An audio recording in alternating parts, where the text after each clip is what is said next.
Welcome back to the channel. So today featuring a video with quartz. These quartz slabs were 9 inches wide by just over 12 feet long on the one side, and the other side was 9 inches wide by 7 feet long. I had to cut them all, rip them to fit inside the window, and she, being the designer, wanted a ledge, as you see there, about a 2-inch ledge. I cut them out about 2.5 inches. After I install the tile underneath, and on top we'll have a 2-inch reveal. And it took the life out of me, to say the least. I had to make sure every measurement,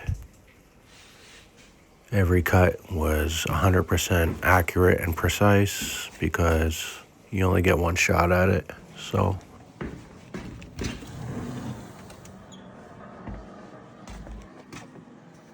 a mess out here I made. And look at this. Nice.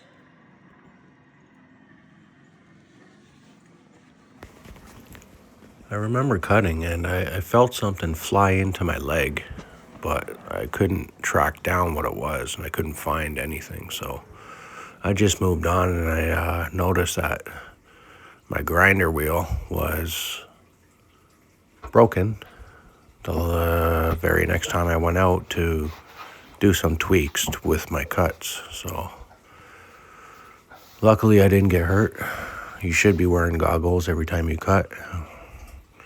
And I guess let the blade do the cutting for you. Don't force it. I didn't really force it, but in some situations, I was a bit more aggressive than I normally am. So here I am, just dry fitting everything and making sure everything fits first. And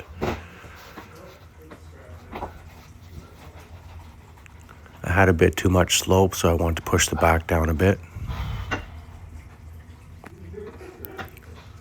I checked the slope again. You only need 2 or 3% slope for the water to fall off. Now, I used a mallet just to get a full coverage underneath the quartz with a thin set. Check the slope again. I had some waterproofing here coming out of the window. I guess I went a bit too high with the waterproofing around the window. So I was just cleaning it up, making sure everything looks fine, getting pissed off at the same time at how long everything was taking today. So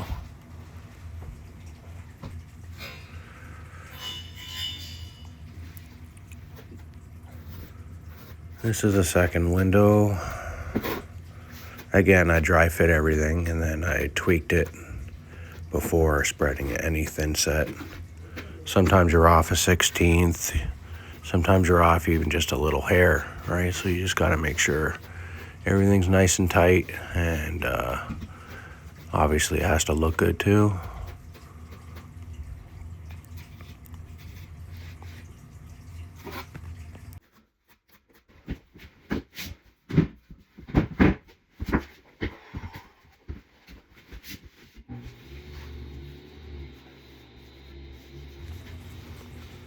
What you see me doing here is just wiping off any dust from the backside of the quartz.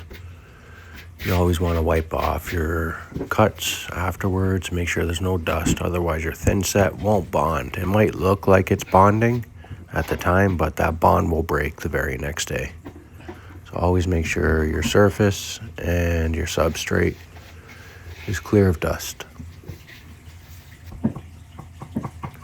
Again, I had too much slope. I'm just adjusting, keeping the level in sight so I know the slope on either ledge is almost exactly the same, so I can have a flush transition where they meet in the corner. That's the corner there. It was dead on. so I got lucky, I guess. I use a clamp there just to keep things together and flush. I'll just keep it there overnight, and the next day I'll take it off.